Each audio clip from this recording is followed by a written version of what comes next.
అదృష్ట రత్నాలయం జ్యువెల్స్ అదృష్ట రత్నం అష్టైశ్వర్యాలకు మహానిలయం.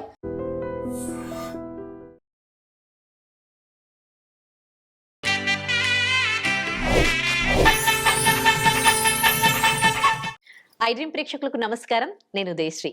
మన భారతీయులకు ఎన్నో పండగలు, ప్రతి పండగకి కూడా ఒక విశిష్టత ఉంటుంది.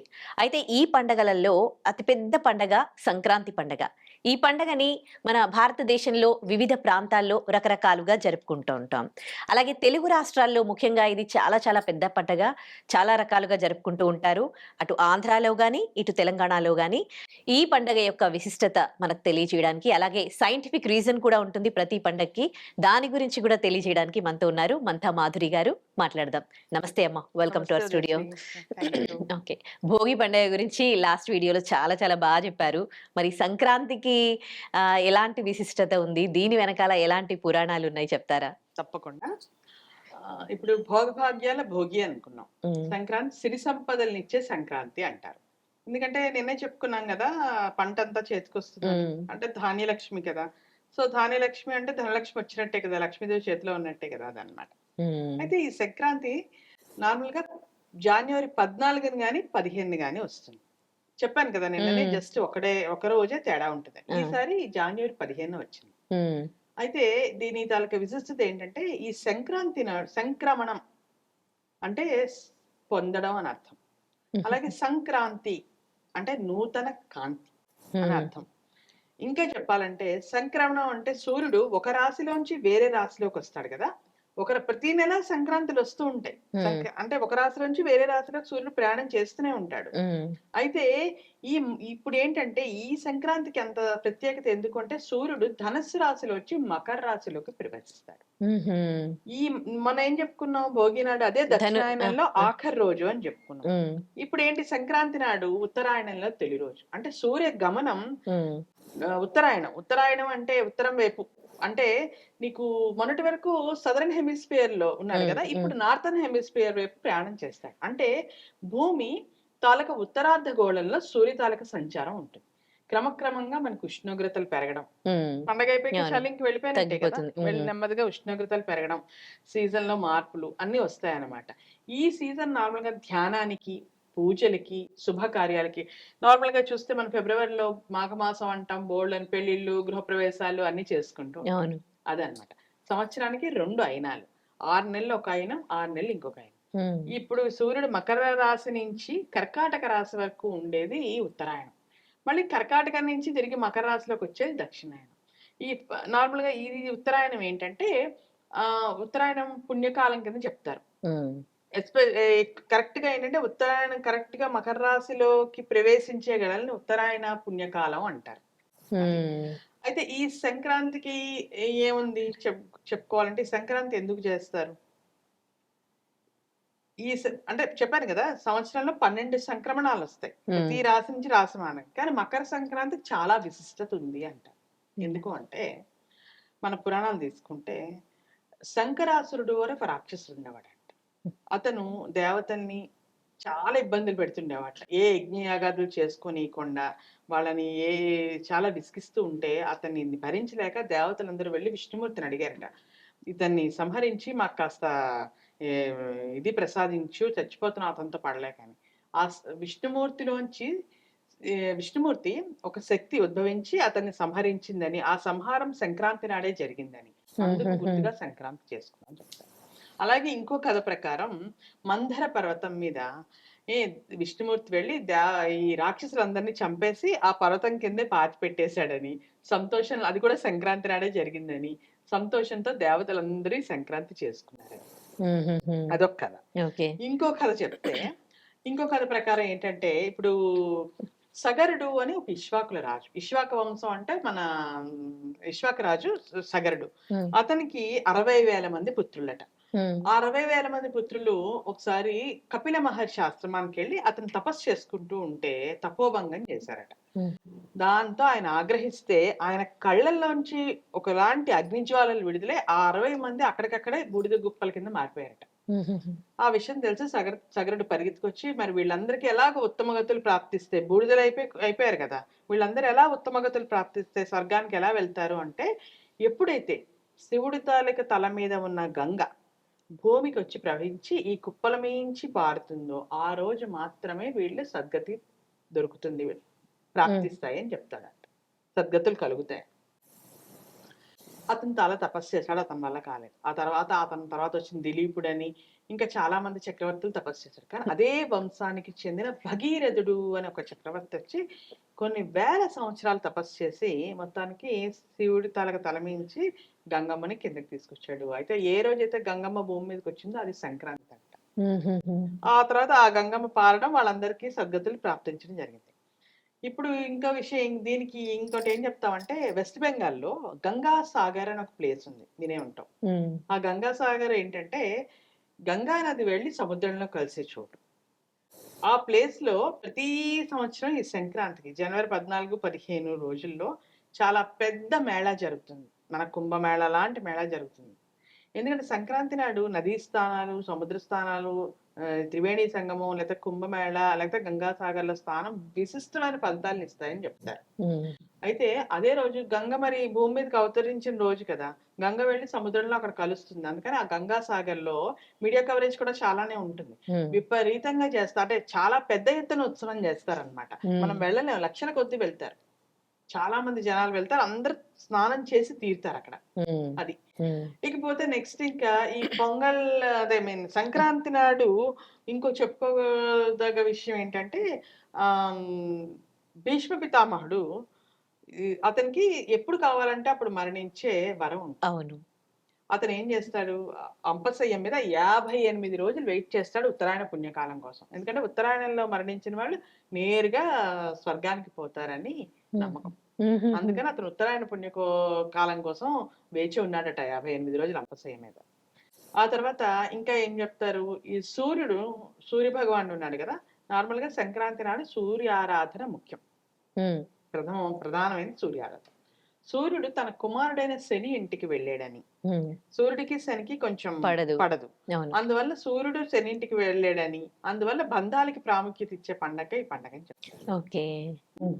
ఆ తర్వాత ఇంకా ఏం చెప్తారు, తర్వాత ఇంకా కథ ఏం చెప్తారు, ఇప్పుడు చూడు, ఈ మంది బేసికల్ గా ఈ వ్యవసాయ ఆధారిత దేశం. ఈ పండగ కూడా ఈ పాడి పంటలకు సంబంధించి, అంటే హార్వెస్ట్ ఫెస్టివల్ సంబంధించిన పండుగ. ఈ రోజు నాడు సంక్రమణం నాడు పంట ఇంటికి వచ్చిన కొత్త బియ్యం, ఆవు పాలు, తర్వాత కొత్త బెల్లం, తర్వాత అన్ని వేసి ఆవు నెయ్యి వేసి ఆరు బయట సూర్యుడికి ఎదురుగా ఈ మన ఆవు పేడతో చేసిన పిడకలు ఉంటాయి కదా, పిడకల మీద పాయసం వండుతారు, పరమాన్నం వండుతారు. దాన్ని పొంగల్ అంటారు. అందుకే మనం సంక్రాంతికి విష్ చేస్తున్నప్పుడు పొంగల్ అని విష్ చేస్తుంటాం, హ్యాపీ పొంగల్ అని. అలా వచ్చి పొంగల్ ఇవ్వండి నైవేద్యం పెడతారు సూర్యుడికి. అందుకని ఆ పండగకి కూడా పొంగల్ అనే దీంతో సంబోధిస్తూ ఉంటారు అనమాట సంక్రాంతి పండుగను కూడా. అయితే ఈ ఆ రోజు సూర్యారాధన విశేషమైన ఫలితాలను ఇస్తుందని కూడా చెప్తారు. ఇంకా సంక్రాంతి అంటే గుర్తొచ్చేది ఏంటి, ఒక నువ్వులు కానీ పొద్దున నువ్వులతో స్నానాలు చేస్తారు కదా, ఆ నువ్వులు ఎందుకు పెట్టుకుంటారు? కొంతమంది ఏంటంటే ఈ పండగని తర్వాత వద్దాం అక్కడికి, నెక్స్ట్ తర్వాత సంక్రాంతి అంటే గుర్తొచ్చేది ఇంకోటి ఏముంది, హరిదాసులు విష్ణునామ తిరునామం పెట్టుకొని చిరతలు పట్టుకొని పైన ఒక పాత్ర పెట్టుకొని, ఆ పాత్రని అక్షయ పాత్ర అంటారు. అది భూమికి సంకేతం అంటారు. భూమిలాగే ఉంటుంది, గుండ్రంగా ఉండి దానిపైన ఇలా గీతలు ఉంటాయి. మన లాటిట్యూడ్స్ లాంగిట్యూడ్స్ గీస్తే భూమి ఎలా ఉంటుందో అలా ఉంటుంది ఆ పాత్ర. ఆ పాత్ర తలమే పెట్టుకొని ఇంటింటికి వస్తారు. వాళ్ళు అక్కడ వస్తున్నారని తెలిస్తే వీళ్ళు ఇక్కడ బియ్యమో ఏదో కానుకలో పెట్టుకొని ఉంటారు. ఆ పాత్రలో ఆ బియ్యమో ఆ కానుకలు వేస్తారు. అతన్ని సాక్షాత్ విష్ణు స్వరూపుడిగా భావిస్తారు. ఆల్రెడీ లక్ష్మీదేవి ఇంటికి వచ్చేసింది పంట రూపంలో. హరిదాస్ కాలు పెడితే విష్ణుమూర్తి వచ్చినట్టు. ఇంకా ఎందుకని అతను ఆ పాత్ర తన ఇంటి దగ్గర తలమే పెట్టుకుంటాడు, మళ్ళీ ఇంటికి వెళ్ళాకే దించుతాడు. అది భూమిలాగా అక్షయ పాత్ర అనమాట, భూమికి సంకేతం అని చెప్తారు. అతను మనం వెయ్యాలంటే భిక్ష అతను వంగి తీసుకుంటాడే తప్ప పాత్రని కింద పెట్టాడు. ఎవరింట్లో అయితే మనం లేదని పంపించినా, లేకపోతే అతను మన ఇంటికి రాకపోయినా ఆ ఇంటికి అరిష్టం అంటారు. దేవుడిని మననేమో నెగ్లెక్ట్ చేస్తాడు, ఇగ్నోర్ చేస్తాడు అంట. దేవుడు మీకు మన మీద కృపలేదు అనుకుంటారు. ఆ తర్వాత ఇంకా ఏం గుర్తొస్తుంది సంక్రాంతి అంటే, వంటలు అవన్నీ చేసుకుంటూ పిండి వంటలు, రెగ్యులర్ గంగిరెద్దులు. హా, డూడు గంగిరెద్దు. బసవన్నలు అవును. ఆడిస్తారు కదా, ఆ ఆ బసవన్నలు గంగిరెద్దులను ఆడించాం. ఉమ్, దానికి కూడా ఒక కథ ఉంది. పూర్వం గజాసురుడు అని ఒక రాజు ఉండేవాడంట, ఆ రాక్షస రాజు. ఉమ్, అతను శివుడు పాపం చాలా త్వరగా లొంగిపోతాడు కదా భక్త సులభుడు. ఎవరన్నా కాస్త ఉమ్. ఏమాత్రం దేహి అని అంటే చాలు ఆయన. ఇచ్చేస్తాడు. ఒక ఆ ఏదో అంటారు కదా, ఆ చిటికెడు బూడిదేసి చెంబు నీళ్లు పోస్తే చాలు శివుడికి ప్రసన్నం అయిపోతాడని. ఆ శివుడు ఏం చేశాడు, ఆ శివుడిని తపస్సు చేసి నువ్వు ఎప్పుడు నాతోనే ఉండాలి కాబట్టి వచ్చి నా పట్టలో కూర్చో అన్నట్ట. ఉమ్, శివుడు అట్లాగే వెళ్ళిపోయి ఆయన పట్టలో కూర్చో. దేవతలు వీళ్ళందరూ వచ్చారు, వెతికారు, 3 లోకాల్లో ఎక్కడా కనపడలేదు. తర్వాత ఎలాగో చూస్తే తెలిసింది వాళ్ళకి గజాసుడు పొట్టలో ఉన్నాడని. ఉమ్. అతన్ని బయటికి ఎలా రప్పించాలి? అందుకని విష్ణుమూర్తి ఒక ఉపాయం ఆలోచించి, ఎప్పుడైతే ఎప్పుడైతే ఈ ఈ నందీశ్వరుడు ఉంటాడు కదా శివుడు ముందర, ఆ నందీశ్వరుణ్ణి గంగిరెద్దులాగా అలంకరించి దేవతలందరికీ తలా వాయిద్యం ఇచ్చి పాటలు పాడుకుంటూ కిందకి వెళ్ళి వాళ్ళ తాలూకా ఆట పాటలు రకరకాల విన్యాసాలు నృత్యాలతో గజాసురుణ్ణి ఏ, సంతుష్టిని చేసి ఉమ్, అప్పుడు గజాసురుడు అడుగుతాడు, నీకే వరం కావాలంటే నీ పొట్టలో ఉన్న శివయ్య కావాలని ఆ నంది కొమ్ములతో అతన్ని సంహరించి ఆ శివయ్యని బయటకు తీసుకొస్తారు. అప్పటి నుంచి ఎద్దులను అలంకరించి గంగిరెద్దులను ఆడే సాంప్రదాయం ఉంది అని ఒక కథ చెప్తారు. ఓకే. తర్వాత వచ్చేది ఏంటి, పితృదేవతారాధన. ఇందాక నువ్వు అన్నావు కదా నువ్వులు అని. ఉమ్, చాలా ప్రాంతాల్లో ఈ పండగని పెద్దల పండుగ అని కూడా అంటారు. అవును. నువ్వులతో స్నానం, తల మీద నల్ల నువ్వులు వేసుకుని ఉమ్, స్నానం చేసే ఆచారం కొన్ని ప్రాంతాల్లో ఉంటే, అంటే ఈ ఎందుకంటారంటే ఆ రోజున ఈ దేవతలందరూ ఆమ్, దక్షిణాయనం అంతా వాళ్ళకి రాత్రి, ఉత్తరాయణం పగలు. మన సంవత్సరం దేవతలకు ఒక రోజు. ఉమ్, అప్పుడే వాళ్ళందరూనేమో స్వర్గం వైపు వెళ్తూ ఉంటారట. ఈ చనిపోయిన పెద్దలు ఎవరైతే ఉన్నారో మన ఇళ్లలో, వాళ్ళు కూడా దేవతలతో పాటు స్వర్గానికి వెళ్తారని, ఉమ్, ఆ రోజు మనం గనక పితృదేవతలను ఆరాధిస్తే మిగతా 12 సంక్రమణాలను ఆరాధించిన ఫలితం వస్తుందని ఉమ్, ఉమ్, చాలా పెద్ద ఎత్తున ఆరాధిస్తారు. అంటే వాళ్ళకి ఇష్టమైన పదార్థాలన్నీ చేయడం, వాళ్ళకి ఏవో బట్టలు పెట్టడం, అవి ఇంకొకరు ఎవరికి ఇవ్వడం, బ్రాహ్మణులు పిలిచి స్వయం పాకాలు ఇవ్వడం, నువ్వులతో చేసిన పదార్థాలు వండడం, అవి తినడం. అలాగే తిలాదానం అని విశేష ఫలితాలను ఇస్తుందంట. తిలలు అంటే నువ్వులు, నువ్వులతో చేసిన పదార్థాన్ని దానం చేయడం, లేకపోతే నువ్వులు దానం చేయడం. ఉమ్, కొన్ని ప్రాంతాల్లో కొంతమంది నువ్వుల దానాలను తీసుకోరు. శనిది అన్నట్టుగా. ఇది వాళ్ళది మేమెందుకు తీసుకోవాలి అవును. అన్నట్టుగా. అలా అందుకని వాళ్ళని అడిగి చేయాలి. ఓకే. అది మహారాష్ట్రలో ఒక పద్ధతి ఉంది. ఉమ్, ఇలా తిరాదానాలు ఇవ్వకుండా వాళ్ళు ఏం చేస్తారు, నువ్వులతో స్వీట్స్ చేసి అందరికి ఆ, పంచేస్తారు. అందరూ అవును. తినేస్తారు. అవును. చిక్కీలు అవి చూసావు కదా, అవును. పూణేలో ఇప్పుడు అందరూ చేసుకుంటారు. అదే చేస్తారు అసలు. ఆ, అది ఎక్కువ నువ్వులు తినేది ఆ. సంక్రాంతి టైంలోనే. దీని వెనకాల సైంటిఫిక్ రీజన్ ఏంటంటే, నువ్వులు వేడి అని చెప్తారు. ఉమ్, ఈ సీజన్ అంతా చలికాలం. ఆ నువ్వులు తినడం వల్ల శరీరంలో వేడి వేడి పుడుతుంది. పెడుతుంది. అది అయిన తర్వాత ఇంకా కొంతమంది అంటే ఇప్పుడు మన హైదరాబాద్ లో కూడా చేస్తున్నారు, కానీ ఎక్కువ నార్త్ ఇండియాలో పతంగులు ఎగరేస్తారు, గాలిపటాలు. Kite festival. Kite Sankranti festival. అంటేనే కైట్ Kite ఫెస్టివల్. festival. ఎందుకని చెప్పాను కదా, ఉత్తరాయణం అంటే దేవతలకు పగలని. వాళ్ళ దేవతలు ఆకాశంలో సంచరిస్తూ ఉంటారట. వాళ్ళ కిందకి చూస్తే ఈ కైట్స్, ఈ పతంగులన్నీ చాలా అందంగా కనిపిస్తాయట. అవి చూసి వాళ్ళు చాలా హ్యాపీగా ఫీల్ అయ్యి వరాలు ఇస్తారట. వాళ్ళకి ఎంటర్టైన్మెంట్ అన్నమాట. అందుకని పతంగులు ఎగరేసే ఆచారం కూడా ఉంది. ఓకే. అయిపోయిందా? ఇంకేముంది, నువ్వు చెప్పినట్టు రకరకాల పిండి వంటలు, అరిసెలు. అరిసెలలో కూడా మళ్ళీ నువ్వులు ఎక్కువ వేస్తారు. అవును. ఎందుకంటే ఈ ఆ. వేడి, శరీరంలో వేడి పుట్టడానికని అరిసెలు, ప్రత్యేకంగా అరిసెలు చేస్తారు ఉమ్, సంక్రాంతి అంటే. అవును. ఇంకా రకరకాల పిండి వంటలు, ఇంకా పితృదేవత ఆరాధన, ఇష్టదైవారాధన, పూజలు, కొత్త బట్టలు, ఇవన్నీ కామనే కదా. తర్వాత కొత్త ఇంట్లో అందరూ బంధువులు. ముఖ్యంగా ఈ సంక్రాంతికి కూతురు అల్లుడు, కొత్త అల్లుళ్ళు మరీ ప్రత్యేకంగా ఉమ్, వస్తారు. పండక్కి వస్తారు. పండగకి వస్తారు, పిలుస్తారు, వాళ్ళని ఇన్వైట్ చేస్తారు, చేసి వాళ్ళకి కావాల్సినంత ఇవ్వడం. ఎందుకంటే కొత్త అల్లుడిని కూడా సాక్షాత్తు విష్ణుమూర్తి లాగా ఉమ్, భావిస్తారనమాట.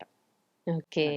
తర్వాత ఇందాక మనం చెప్పుకున్నాం కదా గంగిరెద్దులని. గంగిరెద్దులు కూడా వచ్చి ఆడిచ్చి ప్రతి ఇంట్లో కాలు పెట్టించుకుంటారు. ఎందుకంటే గంగిరెద్దులు అలా కాలు పెడితే శివయ్య ఇంట్లో కాలు పెట్టినట్టు, సాక్షాత్తు పరమశివుడు కాలు పెట్టినట్టు. ఉమ్, పండగ అంటే అందరూ దేవతలు కూడా రావాలన్నమాట. ఓకే. ఇంకా రంగురంగుల ముగ్గులు, భోగి కుండలని, పొంగల్ కుండలని, చెరుగళ్ళని, పతంగులని, రకరకాల ముగ్గులు వేస్తారా, తోరణాలు, ఇవన్నీ క్వైట్ కామన్. ఉమ్, కొత్త బట్టలు, సంక్రాంతి సంబరాలు, అందరూ బంధువులతో గడపడం, ఇవన్నీ. ఇంకా ఈ రోజు ఇంకో ప్రత్యేకత ఏంటంటే ఆ కూష్మాండ దానం. ఉమ్, కూష్మాండం అంటే సంస్కృతంలో కూష్మాండం అంటే తెలుగులో గుమ్మడికాయ అని అర్థం. పెద్దది పసుపు రంగు గుమ్మడి, కొన్నిసార్లు గ్రీన్ కలర్ లో కూడా ఉంటుంది చూసారా, తీయ గుమ్మడి అంటారు. ఉమ్, గుండ్రంగా ఉండి దాని మీద ఇలా గీతలు ఉంటాయి. అవును. అదేంటంటే భూమి మనం గుండ్రంగా ఉంటుంది అనుకుంటాం కదా, కానీ భూమి మీద లాటిట్యూడ్స్ గీస్తే కరెక్ట్ గా గుమ్మడికాయ లాగే ఉంటుందండి. ఆ గుమ్మడికాయని ఎవరికైనా దానం ఇస్తే భూమండలాన్ని దానం ఇచ్చినట్టట. అందుకని కుష్మాండ దానం విశేషమైన ఫలితాన్ని ఇస్తుంది అని చెప్తారు. బాబా ఎన్ని ప్రాముఖ్యతలు ఉన్నాయి అసలు దీని కొన్ని వెనకాల. ప్రాంతాల్లో ఈ సంక్రాంతికి బొమ్మల కొలువు కూడా పెడతారు. బొమ్మల కొలువులు, కోడి పందాలు. కోడి పందాలు ఈ ఉభయ గోదావరి జిల్లాలో కోడి పందాలు. ఆ కోడుల్ని సంవత్సరం పాటు బ్రహ్మాండంగా పెంచి వాటికి జీడిపప్పులు గట్ర పెట్టి వేలు ఖర్చు పెడతారు వాటి పందాలు. అవి ఏంటంటే రాజుల తాలూకా పౌరుషానికి ప్రతీకగా చెప్తారు. అంత బాగుంది కానీ పాపం మూగజీవాలు వాళ్ళకి దెబ్బలు తగులుతాయి, కొన్నిసార్లు పాపం చచ్చిపోతాయి. మనం అంతకన్నా ఎక్కువ మాట్లాడమంటే కాంట్రవర్సీ అవుతుంది. సో ఇక్కడ వదిలేద్దాం. వినోదంలో భాగంగా వాళ్ళు ఆ కోడి పందాలు కూడా పెట్టుకుంటారు. ఆ కోడి పందాల మీద బెట్టింగ్లు చేస్తారు, అక్కడ పోయి చూస్తారు. దానికి అసలు ఏపీలో ఎంత పెద్ద పండగో అసలు. అరేంజ్మెంట్స్, పోలీసు, చాలా గవర్నమెంట్ కూడా ఇన్వాల్వ్ అవుతుంది. పోలీస్ డిపార్ట్మెంట్, అంత పెద్ద పండగ. అయితే ఈ సంక్రాంతిని కూడా రకరకాలుగా దేశం అంతా చేసుకుంటారు. రకరకాల మాఘీ అని పిలుస్తారు కొంతమంది మకర సంక్రాంతి అని చాలా పిలుస్తారు. కొన్ని ఏరియాల్లో, కొన్ని స్టేట్స్ లో దీన్ని మాఘీ అని పిలుస్తారు. ఇందాక చెప్పినట్టే, భోగిలో చెప్పుకున్నట్టే కొద్ది గొప్ప మార్పులతో చిన్న చిన్న చేంజెస్ ఉంటాయి ఎవరి ఆచారాల ప్రకారం. బట్ ఓవరాల్ గా ఇండియా అంతా చేసుకునే పండగల్లో ఇది ఒకటి. ఈ బొమ్మల కొలువు ఎక్కడ చేసుకుంటారండి? బొమ్మల కొలువు మన దీంట్లోనే, అంటే ఒకసారి గుంటూరు జిల్లా అటేపు వాళ్ళు కొన్ని ప్రాంతాల వాళ్ళు తక్కువగా పెడతారు. అంటే తెలంగాణలో దీపావళికి పెడతారు కదా, తమిళనాడు, ఆంధ్రాలో అయితే దసరాకి పెడతారు. బట్ ఇక్కడ కూడా పెడతారు. కాకపోతే స్పెసిఫిక్ గా నెల్లూరు, గుంటూరు జిల్లాల వాళ్ళందరూ ఒకసారి నేను వెళ్ళాను, అందుకని నాకు ఖచ్చితంగా తెలుసు. వాళ్ళలో ఇదే పెట్టుకునే ఆచారం ఉంది. కాకపోతే మనకి ఇప్పుడు దీపావళికి తెలంగాణలో లేకపోతే ఆంధ్ర, తమిళనాడులో మన దీనికి పెట్టినంత వైడ్ రేంజ్ లో కాదు, తక్కువ మంది పెడతారు. సో ఈ విధంగా ఉంటుంది అనమాట మన సంక్రాంతి. ఇంకొక ప్రత్యేకత ఏంటంటే సంక్రాంతికి మకర జ్యోతి. అవును, నేను అడుగుదాం అనుకున్నాను ఈ క్వశ్చన్ యాక్చువల్లీ. అదే అయ్యప్పలు అందరూ వెళ్తారు కదా, పక్కన కుందల శిఖరం అని శబరిమల నుంచి ఒక 4 కిలోమీటర్ల దూరంలో ఒక కొండ ఉందంట. ఆ కొండ దగ్గర మేడంబల్పాడు ఏదో ఊరుంది. ఆ ఊర్లో ఈ మకర జ్యోతిని వెలిగిస్తారు ప్రతి ఏటా సంక్రాంతి. కరెక్ట్ గా ఉత్తరాయణ పుణ్యకాలం అని చెప్పాను కదా, అంటే సూర్యుడు మకర రాశిలో ప్రవేశిస్తాడు, ఆ టైంలోనే వెలిగిస్తాడు. దీని ఏం చెప్తారంటే, మకరాసురుడు అనే ఒక రాక్షసుడిని అయ్యప్ప వధించాడని, ఆ వధించి తనే జ్యోతి రూపంలో భక్తులను ఆశీర్వదించడానికి వస్తాడని, ఈ అయ్యప్ప భక్తులు అందరూ కూడా ఆ జ్యోతి చూడడానికి కొన్ని లక్షల సంఖ్యలో వెళ్తారు. 40 రోజులు దీక్షలు అవి చేసుకుని ఆ రోజుకి అక్కడ ఉండేలా ప్లాన్ చేసుకుంటారు. ఎందుకంటే ఆ జ్యోతి చూడడం వల్ల వాళ్ళ జన్మ ధన్యం అవుతుందని భావిస్తారు. అది కూడా సంక్రాంతి. అవును, టీవీలో కూడా చూస్తూ ఉంటారు, వెళ్ళలేని వాళ్ళు. కవరేజ్ ఉంటుంది, మనం అందరం టీవీలోనే చూస్తాం కాబట్టి. ఈ పండుగలన్నీ మనం పట్టణాల్లో ఇలాంటి నగరాల్లో కాకుండా గ్రామీణ ప్రాంతాలకు వెళ్ళి ఎంజాయ్ చేస్తేనే పూర్తిగా అనుభవంలోకి వస్తాయి. అవును, అంతెందుకు మన హైదరాబాద్ రోడ్లన్నీ ఇప్పుడు మొదలెడతారు కదా, ఆ రోజు ఆ 3 రోజులు హైదరాబాద్ లో జనాలు ఎవరు ఉంటారు, ఖాళీ అయిపోతుంది. మళ్ళీ తిరిగి వచ్చేటప్పుడు ట్రాఫిక్ జామ్లు ఉంటాయి. అవును, అంత హైదరాబాద్ మొత్తం ఖాళీ అవుతుంది, రోడ్లన్నీ సూమ్సామ్ కనిపిస్తాయి. మామూలే. అదే, అంటే గ్రామాల్లో అంత బాగా సెలబ్రేట్ చేసుకుంటారు కాబట్టి ఆ పండుగను ఎంజాయ్ చేయడానికి ఊళ్ళకి వెళ్తూ ఉంటారు. చాలా చాలా బాగా చెప్పారు సంక్రాంతి పండుగ యొక్క విశిష్టత గురించి. చాలా చాలా ధన్యవాదాలు. ఈ విశిష్టత తెలుసుకుని అందరూ కూడా సంక్రాంతిని చాలా బాగా సెలబ్రేట్ చేసుకోవాలని కోరుకుంటూ థ్యాంక్ యూ సో మచ్.